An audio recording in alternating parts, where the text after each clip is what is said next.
ആദ്ര മിസ്സാണ് കേട്ടോ. മിസ് ഇന്ന് വന്നിരിക്കുന്നത് നിങ്ങൾ അടിസ്ഥാന പാഠാവലിയിൽ നമ്മുടെ പ്രഡിക്ഷൻ ക്വസ്റ്റ്യൻസ് ആയിട്ടാണ്. എന്താണ് നിങ്ങളുടെ അടിസ്ഥാന പാഠാവലിയിൽ പ്രഡിക്ഷൻ ക്വസ്റ്റ്യൻസ് ആയിട്ടാണ് മിസ് ഇന്ന് വന്നിരിക്കുന്നത്. അപ്പം നിങ്ങൾ എന്തൊക്കെ പഠിക്കണം എന്നുള്ളത് ഈ ഒരു വീഡിയോയിലൂടെ നിങ്ങൾക്ക് മനസ്സിലാക്കാൻ പറ്റും. മക്കളെ, ഈ കാര്യങ്ങൾ നിങ്ങൾ പഠിച്ചു പോയോ എങ്കിൽ നിങ്ങൾക്ക് ഫുൾ മാർക്ക് ഉറപ്പിച്ചോ. അപ്പം എന്തൊക്കെയാണെന്ന് നോക്കാം അല്ലേ? യെസ് മക്കളെ, ഇതൊക്കെയാണ് നമുക്ക് എക്സാമിന് വരുന്നുള്ള ഉറപ്പുള്ള ക്വസ്റ്റ്യൻസ്. ഓക്കെ, അപ്പൊ ഇതൊക്കെ നിങ്ങൾ പഠിച്ചു വെച്ചോളൂ. എന്തായാലും നിങ്ങളുടെ പേപ്പറിൽ ഇത് ഉണ്ടായിരിക്കും. നമുക്ക് ഓരോന്നായിട്ട് നമുക്ക് ഡിസ്കസ് ചെയ്ത് പോകാം. ഓക്കെ ആണല്ലോ? സെറ്റ് ആണല്ലോ? അപ്പൊ മിസ്സിന്റെ ഈ ഒരു വീഡിയോ ഉണ്ടല്ലോ, തുടക്കം മുതൽ അവസാനം വരെ എൻ്റെ മക്കളെല്ലാവരും കാണാട്ടോ. അത്രയല്ല, നിങ്ങളുടെ ഈ ഒരു വീഡിയോ കണ്ടു കഴിഞ്ഞാൽ നിങ്ങൾക്ക് ഇഷ്ടമായെങ്കിൽ, നിങ്ങൾക്ക് ഉപകാരപ്രദമായിട്ടുണ്ടെങ്കിൽ, നിങ്ങൾക്ക് എല്ലാം മനസ്സിലായിട്ടുണ്ടെങ്കിൽ നിങ്ങൾ നിങ്ങളുടെ ഫ്രണ്ട്സിനും എല്ലാവർക്കും ഇത് അയച്ചു കൊടുക്കുക. ഇത് കാണുന്ന കൂടെ തന്നെ നിങ്ങൾ എന്താ ചെയ്യേണ്ടത്? ലൈക്ക് ചെയ്യുക. ഓക്കെ, അപ്പൊ മക്കളെ നല്ലൊരു കമന്റ് ഒക്കെ ഇടാം കേട്ടോ. അപ്പൊ നമുക്ക് ഓരോന്നായിട്ട് പഠിച്ചു പോകാം. അപ്പൊ എന്താണ് ഒന്നാമത്തെ? എന്താടാ? യെസ്, വായിക്കാം എഴുതാം. എന്താണ്? വായിക്കാം എഴുതാം, നമ്മുടെ ഒന്നാമത്തെ ചോദ്യം കേട്ടോ.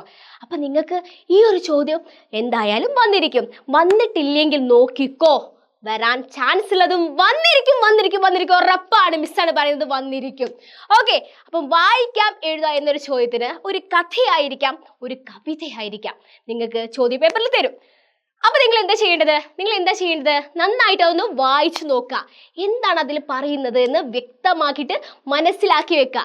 ശേഷം അതിനെ ആസ്പദമാക്കിയിട്ടുള്ള ചോദ്യങ്ങൾ വരും, അത് നിങ്ങൾ അടിപൊളിയായിട്ട് എഴുതുക. ഓക്കെ ആണല്ലോ? സെറ്റ് ആണല്ലോ? പവർ ആണല്ലോ? ഓക്കേടാ.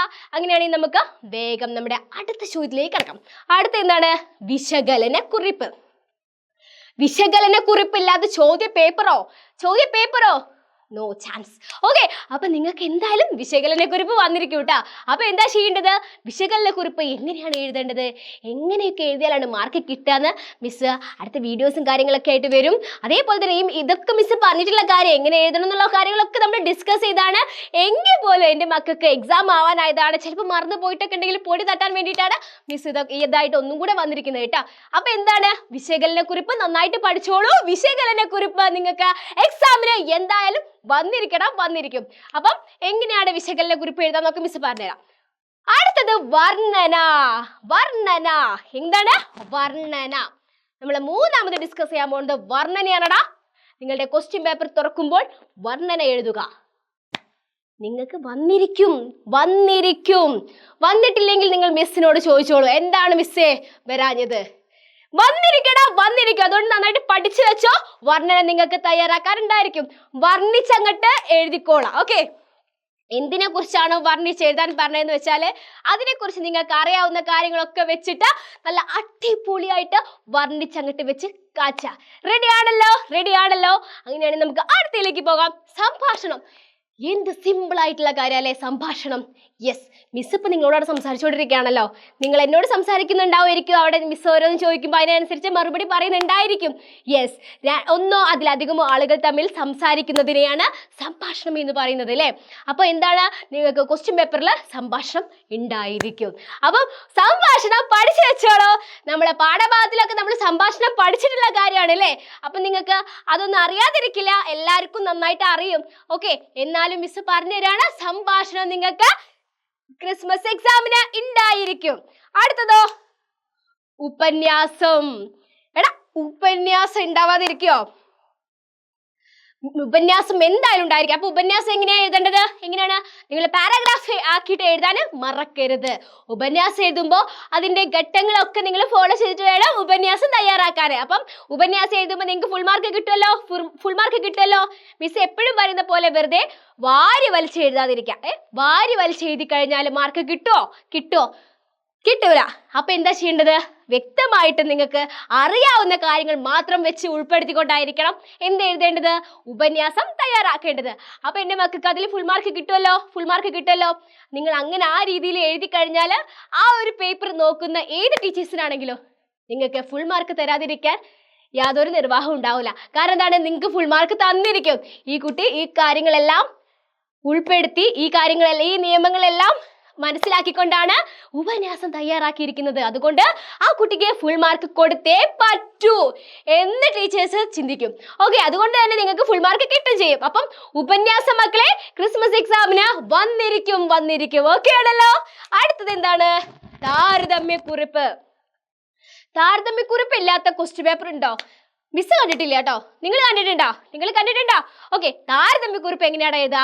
നമ്മൾ താരതമ്യക്കുറിപ്പ് എഴുതേണ്ട കാര്യങ്ങളൊക്കെ നമ്മൾ ഡിസ്കസ് ചെയ്തിട്ടുള്ള കാര്യമാണ് അല്ലേ.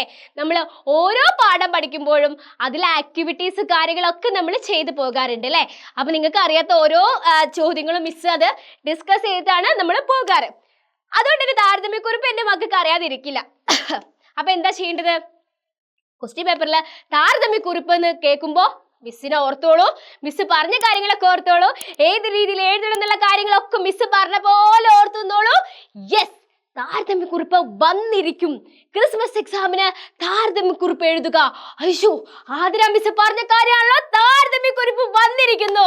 യെസ്, അപ്പൊ നിങ്ങൾ പഠിച്ചു പോയത് കൊണ്ട് തന്നെ നല്ല അടിപൊളിയായിട്ട് താരതമ്യക്കുറിപ്പ് എഴുതാൻ കഴിയും. ഇനി അടുത്തത് എന്താടാ? യെസ്, പ്രസംഗം എങ്ങനെയാണ് തയ്യാറാക്കുക? എങ്ങനെയാണ് അതൊക്കെ നമ്മൾ ഡിസ്കസ് ചെയ്തിട്ടുണ്ട് അല്ലേ. അപ്പൊ പ്രസംഗം നിങ്ങൾ ക്രിസ്മസ് എക്സാമിന് പ്രതീക്ഷിച്ചോളൂ. പ്രസംഗം വന്നിരിക്കും. ഓക്കെ, ഒരു പ്രസംഗം ബഹുമാനപ്പെട്ട വേദിയിലിരിക്കുന്ന വിശിഷ്ട വ്യക്തികളെ, പ്രിയ കൂട്ടുകാരെ അല്ലെങ്കിൽ പ്രിയ സുഹൃത്തുക്കളെ, അങ്ങനെ പറഞ്ഞിട്ടാണ് നമ്മൾ പ്രസംഗം സ്റ്റാർട്ട് ചെയ്യുക അല്ലേ. അപ്പം ഒരു പ്രസംഗം എങ്ങനെയാണ് എഴുതേണ്ടതെന്നും അതേപോലെ ഏതൊരു വിഷയത്തെ കുറിച്ചിട്ടാണെങ്കിലും പ്രസംഗം എഴുതാൻ തയ്യാറായിട്ട് വേണം എൻ്റെ മക്കള് എക്സാം ഹാളിലേക്ക് പോകാൻ. നിങ്ങൾക്ക് പ്രസംഗം എന്തായാലും ഉണ്ടായിരിക്കണം, പ്രസംഗം ഉണ്ടായിരിക്കും. ഇനി അടുത്തത് എന്താണ്? യെസ്, കഥാപാത്ര നിരൂപണം എങ്ങനെയാണ് തയ്യാറാക്കുക? യെസ്, കഥാപാത്ര നിരൂപണം തയ്യാറാക്കണമെങ്കിൽ നിങ്ങൾക്ക് ഓരോ പാഠഭാഗത്തിലും ഏതൊക്കെ കഥാപാത്രങ്ങൾ ഉണ്ടെന്ന് വ്യക്തമായിട്ടുള്ള ധാരണ ഉണ്ടായിരിക്കണം. എങ്കിൽ മാത്രമേ നിങ്ങൾക്ക് എന്ത് ചെയ്താൻ കഴിയുള്ളൂ? ഒരു കഥാപാത്ര നിരൂപണം തയ്യാറാക്കാൻ കഴിയുള്ളൂ. മിസ് എപ്പോഴും എന്താ പറയുന്നത്? യെസ്, നന്നായിട്ട് പാഠപുസ്തകമൊക്കെ വായിക്കണം കേട്ടോ. കാരണം എന്താണ്? ആ ഒരു പാഠഭാഗം വായിച്ചു കഴിഞ്ഞാലേ നിങ്ങൾക്ക് ഏതൊരു ചോദ്യത്തിനും ആൻസർ ചെയ്യാൻ പറ്റുള്ളൂ. അതേപോലെ നിങ്ങൾ കഥാപാത്ര നിരൂപണം നന്നായിട്ട് എഴുതണമെങ്കിൽ പാഠപുസ്തകം അറിഞ്ഞിരിക്കണം. പാഠപുസ്തകത്തിലെ നല്ല കഥാപാത്രങ്ങളെല്ലാം അറിഞ്ഞിരിക്കണം. ആ ഒരു കഥാപാത്രത്തിന്റെ സവിശേഷതകളും കാര്യങ്ങളും എല്ലാം ഉൾപ്പെടുത്തിക്കൊണ്ടായിരിക്കണം എന്തെഴുതേണ്ടത്? യെസ്, കഥാപാത്ര നിരൂപണം എഴുതേണ്ടത്. അപ്പൊ മക്കളെ, എന്തൊക്കെയാണ് നമ്മുടെ എക്സാമിന് വരിക?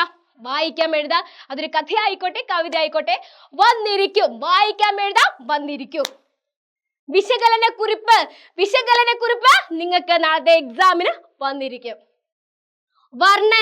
ഒരു വർണ്ണന തയ്യാറാക്കുക. ക്രിസ്മസ് ചോദ്യപേപ്പറിൽ ഈ ഒരു വർണ്ണന നിങ്ങൾക്ക് ഉണ്ടായിരിക്കും. സംഭാഷണം. യെസ്, മിസ് പറഞ്ഞു തന്നിട്ടുണ്ടായിരുന്നു സംഭാഷണം എങ്ങനെയാണ് എഴുതേണ്ടത്. സംഭാഷണം ക്രിസ്മസ് എക്സാമിന് വരുമെന്നുള്ളത്. അതുകൊണ്ട് തന്നെ ഞാൻ പഠിച്ചു പോയി, എനിക്ക് എക്സാമിന് നന്നായിട്ട് എഴുതാൻ പറ്റിയെന്ന് എൻ്റെ മക്കളെ എന്നോട് തന്നെ പറയും. അപ്പൊ നിങ്ങൾ ആ ഒരു സംഭാഷണം നന്നായിട്ട് എഴുതുക, അടിപൊളിയായിട്ട് എഴുതുക, എക്സാമിന് വരൂ. ഓക്കെ, ഉപന്യാസം എക്സാമിന് വന്നിരിക്കടാ.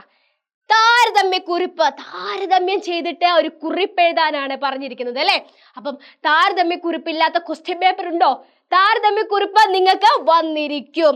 അടുത്തത് പ്രസംഗം എഴുതാൻ പഠിച്ചു വെച്ചോ, ഉപകാരപ്രദമാകും. കഥാപാത്ര നിരൂപണം, കഥാപാത്രങ്ങളെ എല്ലാം നന്നായിട്ട് പഠിച്ചു വെച്ചോളൂ മക്കളെ. കഥാപാത്ര നിരൂപണം വന്നിരിക്കും. അപ്പൊ നമ്മൾ ഡിസ്കസ് ചെയ്ത കാര്യങ്ങളൊക്കെ ഒന്നും കൂടെ നന്നായിട്ട് പഠിച്ചോളൂ. എക്സാം ഹാളിൽ കയറുമ്പോൾ ക്വസ്റ്റ്യൻ പേപ്പർ തുറക്കുമ്പോൾ ഈ കാര്യങ്ങൾ മാത്രമേ നിങ്ങൾക്ക് ക്വസ്റ്റ്യൻ പേപ്പറിൽ ഉണ്ടായിരിക്കുള്ളൂ. അപ്പൊ മക്കളെ, എന്തായാലും അടിച്ച് പൊളിച്ച് പഠിക്കുക. എക്സാം ഒക്കെ അടിപൊളിയാക്കി കളറാക്കി എഴുതുക. എന്തായാലും എജുബോർഡ് നിങ്ങളുടെ കൂടെ ഉണ്ടാകും, ആതിര മിസ് നിങ്ങളുടെ കൂടെ ഉണ്ടാകും. എന്തായാലും അടിപൊളിയായിട്ട് എഴുതുന്ന എല്ലാ എൻ്റെ പ്രിയ മക്കൾക്കും all the very best.